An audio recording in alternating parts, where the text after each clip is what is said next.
नमस्कार दोस्तों, हर्षित द्विवेदी एजुकेशन में आपका स्वागत है। मेरा नाम है विनीत सागर। रीजनली छत्तीसगढ़ स्टेट गवर्नमेंट देश का सेकंड स्टेट बन गया है आफ्टर ओडिशा, जो कम्युनिटी फॉरेस्ट रिसोर्स राइट्स को रिकॉग्नाइज कर रहा है, वो भी एक विलेज के लिए जो एक नेशनल पार्क के अंदर है। कौन सा national park? कंगेर Ghati national park, जो बस्तर डिस्ट्रिक्ट में है। तो इस नेशनल पार्क के अंदर गुड़िया पदर करके एक सेटलमेंट है, एक छोटा सा विलेज है। उधर जो ट्राइबल्स रह रहे हैं दोस्तों, उनके लिए community forest resource rights recognise किया है छत्तीसगढ़ स्टेट गवर्नमेंट। अब इस कम्युनिटी को फॉरेस्ट यूज के लिए रूल्स फॉर्मुलेट करने का पावर मिल जाएगा। तो आज इस वीडियो में हम कम्युनिटी फॉरेस्ट राइट्स क्या होता है, कम्युनिटी फॉरेस्ट रिसोर्स मतलब क्या होता है, ये सब के बारे में एक डिटेल डिस्कस करेंगे। एग्जामिनेशन पर्सपेक्टिव में जितने भी पॉइंट इंपॉर्टेंट है वही हम डिस्कस करेंगे। अब दोस्तों, कम्युनिटी फॉरेस्ट रिसोर्स मतलब क्या होता है? देखिए, India state of forest report के हिसाब से इंडिया टोटल ज्योग्राफिकल एरिया का 21.71% जो है फॉरेस्ट कवर है। अब आप सबको पता है, हमारे देश में जितने फॉरेस्ट है उधर काफ़ी सारे ट्रेडिशनल कम्युनिटीज़ रहते हैं जिन्हें हम ट्राइबल्स बोलते हैं। अब ये ट्राइबल्स जहाँ पे भी रहते हैं ना दोस्तों, उस एरिया को वो ट्रेडिशनल तरीके से प्रोटेक्ट करते हैं, उधर के रिसोर्सेज को वो कंजर्व भी करते हैं और सस्टेनेबल तरीके से उधर के जो नेचुरल रिसोर्सेज है उन्हें वो यूज़ भी करते हैं। तो ऐसा एक एरिया जिसे एक कम्युनिटी प्रोटेक्ट एंड कंजर्व करते हैं और सस्टेनेबल तरीके से यूज़ भी करते हैं, उसे आप कम्युनिटी फॉरेस्ट रिसोर्स बोल सकते हो। अब दोस्तों, एक एक कम्युनिटी उन रिसोर्सेज को एक्सेस कर पाएंगे जो इनके customary boundary of the village के अंदर आएगा। मेरा कहने का मतलब है, एक फॉरेस्ट के अंदर एक से ज़्यादा कम्युनिटीज होगा ना, तो एक एक कम्युनिटी अपनी बाउंड्री को बहुत पहले से डिमार्केट करके रखा हुआ है, तो वो आपस में एक डिसिप्लिन मेंटेन करते हैं, उनका एक अंडरस्टैंडिंग रहता है। कोई भी कम्युनिटी अपनी बाउंड्री के बाहर जाके रिसोर्सेस को एक्सेस नहीं करेंगे। अब कुछ पास्टरलिस्ट कम्युनिटीज है दोस्तों, जो गाय बकरियों को ग्रेस करवाने के लिए बाहर लेके जाते हैं, वो अलग बात है। अब देखिए, मैंने आपको बोला ये जो कम्युनिटी अपने बाउंड्री के अंदर नेचुरल रिसोर्सेज को एक्सेस कर सकता है, इसका मतलब ये नहीं है उन फॉरेस्ट के अंदर जो बड़े बड़े पेड़ है, लकड़ियां है, टिम्बर है, उसे काट के बाहर बेच सकता है। ये नहीं हो सकता। ये लोग ओनली माइनर फॉरेस्ट प्रोड्यूस का यूज कर सकते हैं, जिसे एमएफपी बोलते हैं। अब एमएफपी का मैं एग्जांपल बताता हूं आपको। कुछ पत्ते हो गया, बैम्बू हो गया, केन, ऑयल, पेड़ से निकलने वाला कुछ गम, रेजिन, ड्रग्स, स्पाइसेस, हनी, ये सब माइनर फॉरेस्ट प्रोड्यूस के कैटेगरी में आता है। उन्हें वो कलेक्ट करके बाहर बेच सकते हैं अपने लाइवलीहुड के लिए। अब दोस्तों, एक इंपॉर्टेंट पॉइंट है, ये जो कम्युनिटी फॉरेस्ट रिसोर्स है ना, कोई भी कैटेगरी ऑफ फॉरेस्ट के अंदर हो सकता है, मतलब इसका कोई रिस्ट्रिक्शन नहीं है। देखिए, रेवेन्यू फॉरेस्ट हो, क्लासिफाइड एंड अनक्लासिफाइड फॉरेस्ट हो, डीम्ड फॉरेस्ट हो, डीएलसी लैंड हो, reserve forest, protected forest, sanctuary, national park etcetera. समझ गए ना? देखिए, नेशनल पार्क के अंदर भी ऐसा कम्युनिटी फॉरेस्ट रिसोर्स हो सकता है, तब आप समझ सकते हो इसका कोई रिस्ट्रिक्शन नहीं है। अब दोस्तों, ये जो ट्राइबल्स है, ये एक ही एरिया में जनरेशन से रहते हुए आया है। अब उन्हें अच्छी तरह पता है इस एरिया को कैसे प्रोटेक्ट करना है, कंजर्व करना है और सस्टेनेबल तरीके से यूज भी करना है। सस्टेनेबल तरीके से यूज करने का मतलब क्या हो गया? मतलब उन्हें अच्छी तरह ये समझ है कि ये जो फॉरेस्ट एरिया है केवल उनके लिए नहीं, उनके अगले जनरेशन के लिए भी है। तो ऐसे उस एरिया के रिसोर्सेस को एक्सप्लॉइट करना है ताकि अगले जनरेशन के लिए भी कुछ बचे। अब दोस्तों, what are community forest resource rights? देखिए दोस्तों, एक एक्ट है, scheduled tribes and other traditional forest dwellers recognition of forest rights act. इसे कॉमनली फॉरेस्ट राइट्स एक्ट या फिर एफआरए बोलते हैं। अब इस एक्ट के अंदर एक कम्युनिटी फॉरेस्ट रिसोर्स के अंदर जो लोग रहते हैं उन्हें कुछ राइट्स दिया हुआ है टू प्रोटेक्ट, रीजनरेट और कंजर्व और manage the community forest resource.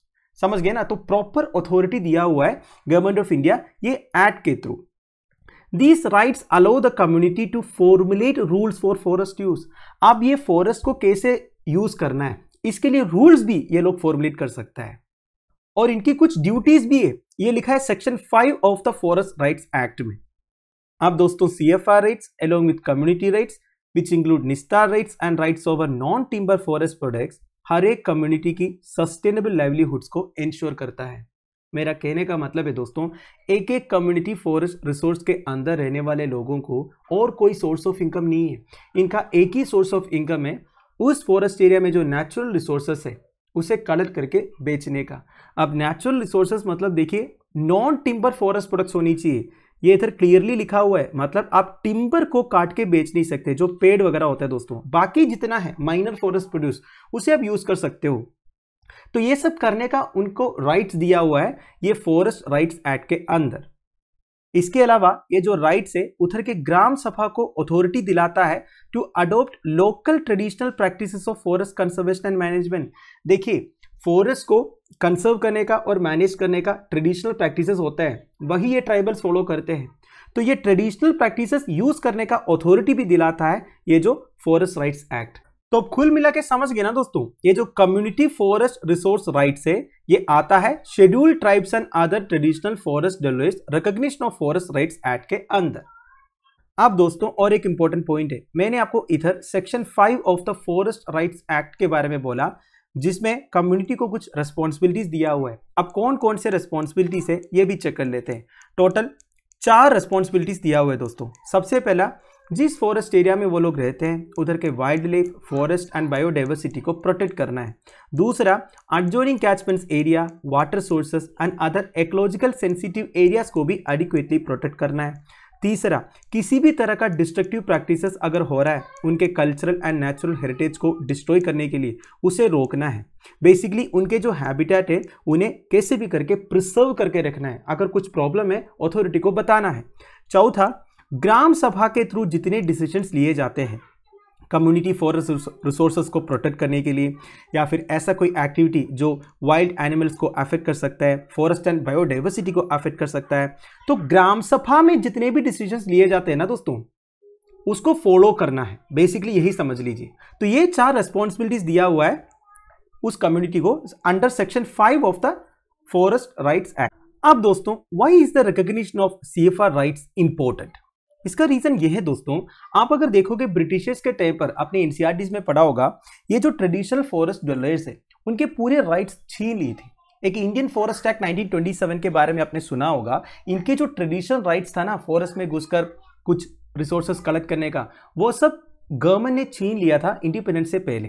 तो अब गवर्नमेंट ये चाहता है कि इनके राइट्स को प्रोटेक्ट करे। वैसे दोस्तों इनको इस तरह राइट्स देने से कोई प्रॉब्लम नहीं है, क्योंकि ये जो ट्रेडिशनल तरीके से फॉरेस्ट को कंजर्व करते हैं ना, ये बहुत अच्छा है। जो मोस्ट मॉडर्न टेक्निक्स है उससे भी ज़्यादा इफेक्टिव है इनके जो ट्रेडिशनल प्रैक्टिसेस है। बस उन्हें अपने काम करने देना है।